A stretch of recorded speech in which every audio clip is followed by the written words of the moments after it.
की। द्वादश ज्योतिर्लिंग युक्त तीर्थ स्थान रामेश्वरम में जाने का सौभाग्य आपको प्राप्त हो रहा है। भाई गोवर्धन वर्मा के द्वारा हम करतल ध्वनि से उनका अभिनंदन करते हैं।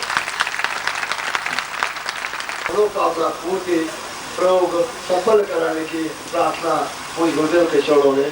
पूज्य गुरुदेव की, पूज्य गुरुदेव की, पूज्य गुरुदेव की, छोटे गुरुदेव की, मंगलिया माता जी के जहाँ पर भी हो एक मिनट मुझसे मिल जाए। पूज्य गुरुदेव की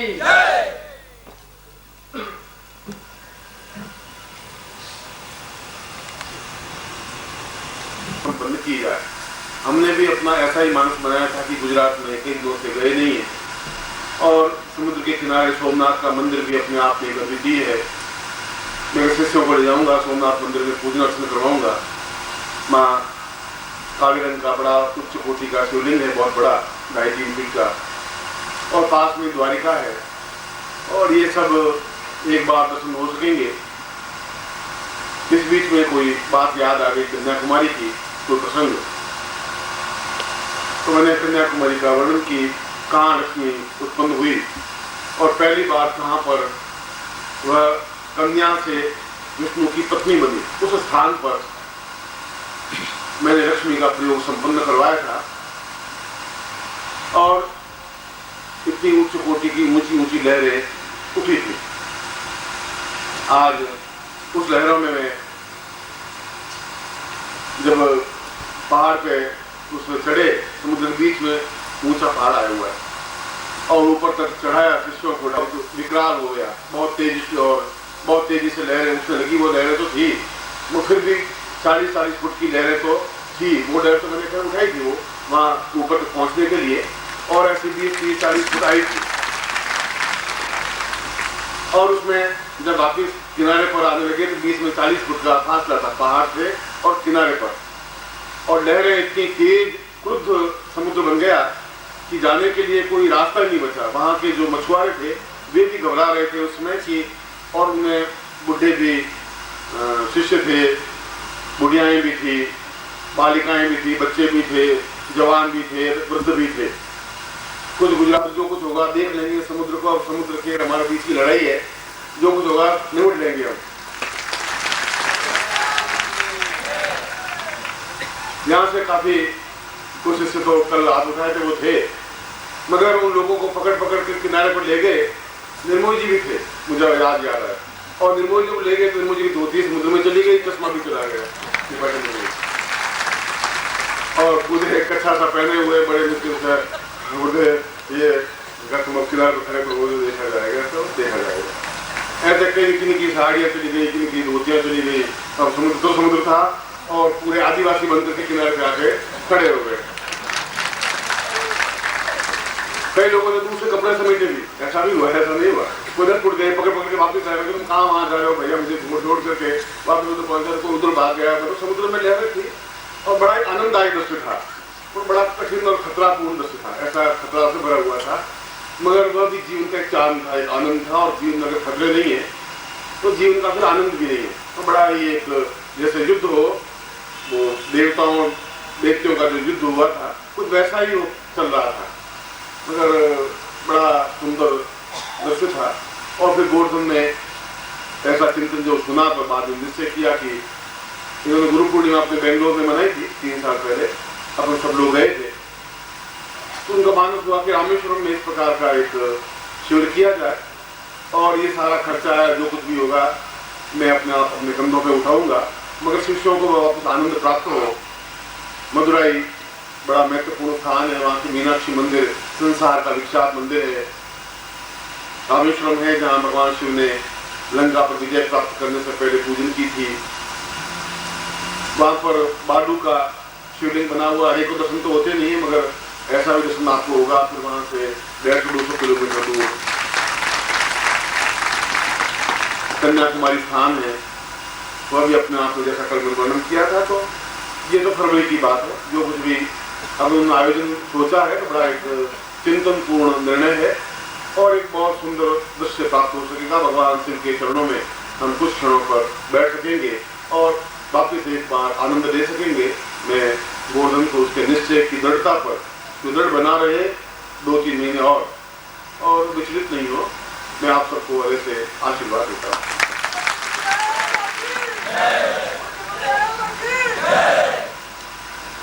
सोमनाथ के मंदिर का फिर कभी, क्योंकि अभी हमने हरिद्वार में शिवरात्रि मनाई थी, उज्जैन में मनाई थी पिछली बार, उससे पहले बनारस में मनाई थी। तो जहाँ जहाँ भगवान शिव के ज्योतिर्लिंग है, 12 ज्योतिर्लिंग है, तो ज्योतिर्लिंगों पर हम इस प्रकार से इसलिए करते हैं कि भगवान के दर्शन भी हो सके, आपको यात्राएं भी हो सके और जीवन का एक आनंद प्राप्त कर सके। और वहाँ की भौगोलिक और वास्तविक पौराणिक स्थिति कि क्या, कहाँ देवताओं दानवों का युद्ध हुआ था, कहाँ पर समुद्र मंथन हुआ था, कहाँ लक्ष्मी प्रकट हुई थी, लक्ष्मी प्रकट होने पर कहाँ खड़ी हुई थी, इनका विष्णु के साथ विवाह कहाँ हुआ था, ये सारे स्थितियाँ तो उन पंडितों को भी मालूम नहीं है, वहाँ के लोगों को, मगर इंसानों को उनके बारे में गुरु ने वर्णन दिया था।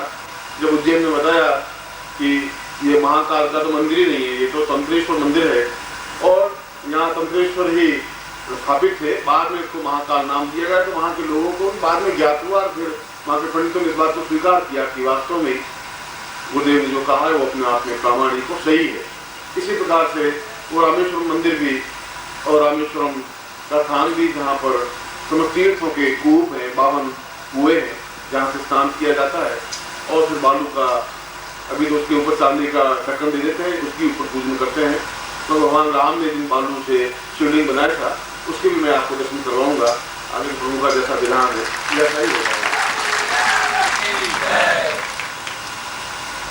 कल पूर्णाहुति हुए और हम करीब 1 बजे के आसपास पूर्णाहुति संपन्न करेंगे। और पूर्णाहुति के भाग्य में थोड़ा दुर्भाग्य लिखा हुआ है। पूर्णाहुति के दुर्भाग्य ये लिखा हुआ है कि हम पूर्णाहुति को समझते ही नहीं, इसलिए हम केवल अग्नि को प्रज्वलित करके और उसमें आहुति दे देते हैं। आप चाहे 7 दिन साधना करें, चाहे 40 दिन साधना करें, चाहे 40 साल साधना करें, जब तक आप पूर्णाहुति नहीं करेंगे तब तक आपकी साधना सफल होती ही नहीं है। पूर्णाहुति का मतलब है कि जो कुछ मैंने किया वो फल मुझे मिले और जो कुछ मैंने किया वो देवताओं तक पहुंचे। देवताओं तक पहुंचाने का कार्य अग्नि के माध्यम से संभव है। अग्नि एक ऐसा देवता है, उसको अव्यवाहन कहा गया है। अव्यवाहन का मतलब है जो कुछ हम चाहते हैं वह संदेश उन तथ्यों, उन वस्तुओं के माध्यम से देवताओं तक पहुंचाएं, चाहे कुबेर है, चाहे लक्ष्मी है, चाहे कोई भी है, और देवताओं से वापस आशीर्वाद आपको प्राप्त हो, वह एक क्रम। इसीलिए अग्नि को हमने एक महत्वपूर्ण देवता माना है, प्रत्यक्ष देवता माना है और उसके माध्यम से हम अपने जो कुछ काम किए हैं वह उनको देते हैं, समर्पित नहीं करते हैं। हम कहते हैं कि हे अव्यवाहन, हे अग्नि, हे वरदा, क्योंकि कौन सी अग्नि स्थापन होगी वह तो विद्वानों के चिंतन का विषय होता है। एक घर में रोटी पकाने के लिए अग्नि प्रज्वलित हुई, वो भी अग्नि है। एक मरघट में अग्नि जलाते हैं, मुर्दों को जलाते हैं, वो भी अग्नि है। उस अग्नि का नाम अलग है, उस अग्नि के नाम से बुलाया जाता है। सब जगह एक ही प्रकार की अग्नि नहीं होती। पेट में अग्नि है, जठराग्नि, उसको जठराग्नि कहते हैं, जिससे कि आपका अन्न पचता है। इसी प्रकार से यज्ञ में एक दूसरे प्रकार की अग्नि होती है जिसको वरदा अग्नि कहते हैं। तो 32 नाम है अग्नियों के। कौन सी अग्नि को कहां पर आह्वान किया जाता है वह वरदा या वरदा अग्नि के सानिध्य में हम अपनी पूर्णाहुति संपन्न करते हैं पूरी भावना के साथ। जैसा आज आपने सुबह वातावरण बनाया था, तो जैसा आप पवित्रता के साथ रहे थे, मैं नहीं समझता कि आपने संकेतों से बात की थी या नेत्रों से बात की थी या क्या किया था। पवित्र भाव जीवन में लेकर के, और कल जैसा श्रीवास्तव ने मुझसे आज भी निवेदन किया कि गुरुदेव कल का दिन है, शाम को तो शायद विदाई समारोह होगा, एक दूसरे प्रकार का वातावरण होगा और भी कई लोग हैं जो वहाँ दीक्षा लेना चाहते हैं, विशेष प्रकार की दीक्षा लेना चाहते हैं उस अग्नि देवता के सामने, अग्नि की साक्षी में, उस देवता की साक्षी में। तो आप एक बार और जो इतनी तकलीफ उठाइए, एक बार और आप कष्ट उठाएं और उस अग्नि के सामने, उस यज्ञ मंडप के सामने जो विशेष दीक्षा लेना चाहें उनको भी आप दीक्षा देने की कृपा करें। मैंने उनको कल मना कर दिया था कि आज शाम को जो दीक्षा दे दी वो दे दी है, क्योंकि दूसरी बात उसने कही थी, कहीं इसने पढ़ा था कि एक विशेष प्रकार की दीक्षा होती है जिसको तो शक्तिपात कुंडली जागरण नहीं, शक्तिपात दीक्षा होती है। शक्तिपात का तात्पर्य है कि हमारे पूरे शरीर में शक्ति का संचरण हो। और शक्ति तो सभी प्रकार की शक्ति, बल, बुद्धि, साहस, कर्मठता, योग्यता, पूर्णता, सफलता, श्रेष्ठता, पुत्र, यानी जो कुछ भी हम उस प्रकार की प्रज्वलित पूरा एक चैतन्य, उस प्रकार की सचेत, उसके पास कोई जाने की हिम्मत नहीं कर पाता, डरता है। ठीक उसी प्रकार इन शिष्यों का भी एक स्फुलिंग की तरह व्यक्तित्व बने और कोई उनके पास उनकी अपमान करने के लिए या उनकी आंख से आंख मिलाने की हिम्मत नहीं कर सके, ऐसा शक्तिपात दीक्षा उन सब शिष्यों को दे, जिससे कि वो शक्ति युक्त बन करके फिर पूर्णाहुति संपन्न करें। ऐसा मैंने कहीं पढ़ा है। मैं उस श्रीवास्तव की बात को समझता हूँ कि अग्नि पुराण में ऐसा चिंतन है और अग्नि पुराण में कहा गया है कि तब तक पूर्णाहुति संपन्न नहीं होती जब तक व्यक्ति स्वयं अग्नि स्वरूप नहीं बन जाता। अग्नि भी अपने आप में पूर्ण देवता है और देवता ही है। बाकी देवता तो गोपनीय है, दिखाई नहीं देते, विष्णु दिखाई दे या ब्रह्मा दिखाई दे या नहीं दे, पर सूर्य और अग्नि और चंद्रमा तो साक्षात देवता है जो हमारे सामने स्थापित हैं। और सूर्य चंद्रमा हमारी वस्तु को ले जा नहीं पाते, हम जो कुछ दें वो नहीं ले जा पाते, अभी वाहन नहीं है, ले जाने की क्षमता उनमें नहीं है।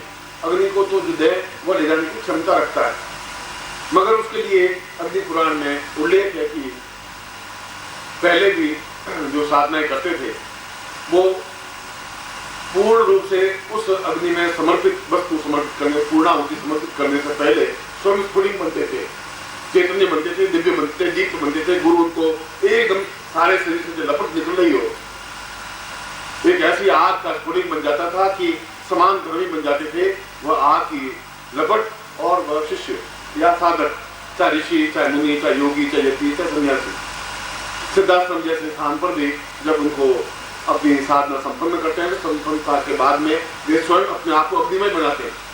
ऐसा लगता है कि शरीर से अग्नि ज्वालाएं निकल रही हो दूसरे देखने पर, और वह अपने आप इतना चैतन्य बन जाता है कि उसके जीवन में कोई पाप जल रह नहीं सकता, किसी प्रकार न्यूनता फिर रह नहीं सकती।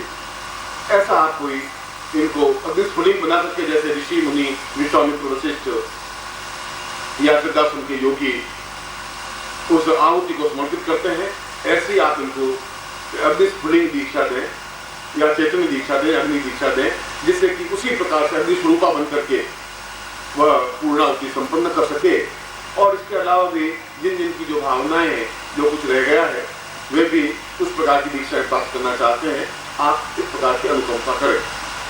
मैंने तो पहले दिन ये कह दिया था कि जब भिलाई अपने आप में एक मजबूत और दृढ़ नगर है, यदि आप पत्थर खोदें यहाँ से एक छोटा सा, तो उस पत्थर में भी लोहा है। और पूरे देश में कोई ऐसे पत्थर कंकड़ नहीं होते जिसमें लोह तत्व हो, लोहे के कण हो। यहाँ तो प्रत्येक लोहे पत्थर को तोड़ेंगे उसमें लोहे के कण निकलेंगे ही निकलेंगे। इसीलिए ये स्थान पूरा लोह नगर कहलाता है, लोह स्थान कहलाता है। और यहाँ पर तो आदमी वज्र की तरह, लोहे की तरह बने, ऐसा ही। तो कल मैं जब इतने अनुरोध जीवन भर स्वीकार करता ही रहा हूँ, तो ये भी मैं उनका अनुरोध स्वीकार करूंगा कि कल मैं इसे दीक्षा दूंगा और अब देवता के पास जाकर के समर्पित करे आपकी तरफ से, और वहां से वरदान या पूर्ण आशीर्वाद देकर के आपको वापस प्रदान करे। इस प्रकार से पूर्ण एक क्रम पूर्णाहुति के माध्यम से मैं संपन्न करूंगा। और यह भी मैं फोटोग्राफर बैठे हैं, आप सब लोग हैं, यदि कल मैं उन मंत्रों का भी प्रयोग करूंगा जिन मंत्रों के माध्यम से अग्नि स्वयं अपने आप में जो आपका इष्ट है उस रूप में दिखाई देगी, ऐसा ही मैं प्रयोग करूंगा।